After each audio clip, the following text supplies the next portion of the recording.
My name is Robert Vaughn, and I'm a partner with the law firm of Kim Vaughn Lerner in Fort Lauderdale, Florida. It's my pleasure to have this discussion with you this morning and to focus on the questions that you need to ask yourself as you prepare to cross-examine the industry expert. What you will find is that this expert is, first, well prepared, second, well motivated. In fact, more than any other party or witness, the expert witness examination offers certain unique difficulties that you need to be prepared for. The reason is that more than any other witness, the industry expert presents a unique combination of sometimes bias, definitely subject matter expertise, and typically procedural experience. This is someone who knows the arena. They have typically testified before, and they certainly know what it is they're going to be talking about. And all of this is combined in one person, the expert, industry expert that you're about to cross-examine and confront.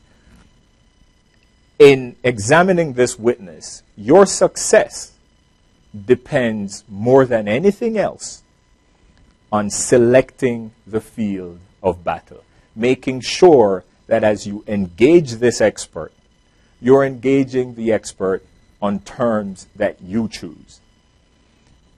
The way we like to describe this is there are two different worlds. The world of the expert witness, which frankly is a very, very dangerous place.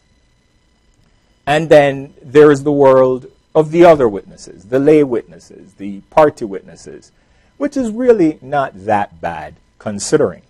So how do you go about making sure that you avoid the dangers inherent in the expert world?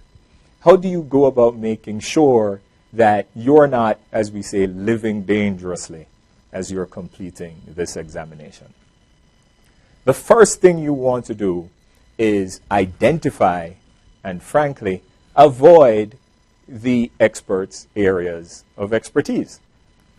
The fastest and, frankly, best way to lose control of a cross-examination of an expert witness is to engage that expert in their territory and on their terms in an area that they're most familiar with.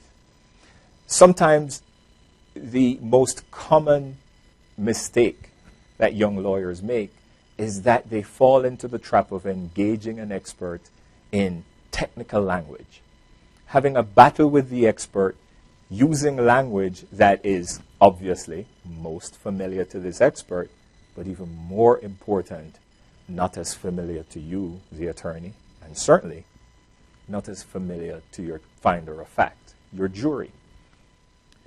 Now, if the expert witness has been a good teacher, someone who has been able to effectively and articulately explain points for the other side, it would be a good idea to use that momentum and that skill to your advantage. Have that expert witness explain those points for which there is no disagreement. Have that expert witness explain those points that have been put forward by your expert. Have this expert explain them again. Finally, if the witness is on a high, the expert witness has just come off direct, they've done extremely well, they are well credentialed, well qualified, they have been the star witness, and they have essentially struck a good note with the jury as reasonable, unbiased, and fair. This is the time to have that expert witness affirm your expert. Mr. Expert, you're familiar with the work of my expert, Dr. Jones.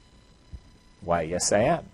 In fact, you are familiar with the fact that Dr. Jones has written on this subject matter. Yes, I am familiar with Dr. Jones's work.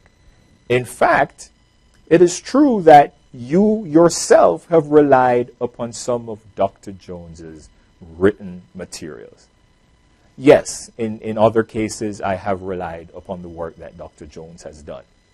Imagine how powerful it is to have the opposing party's expert, being the reasonable, credentialed, qualified expert that he or she is, affirm your own expert's work.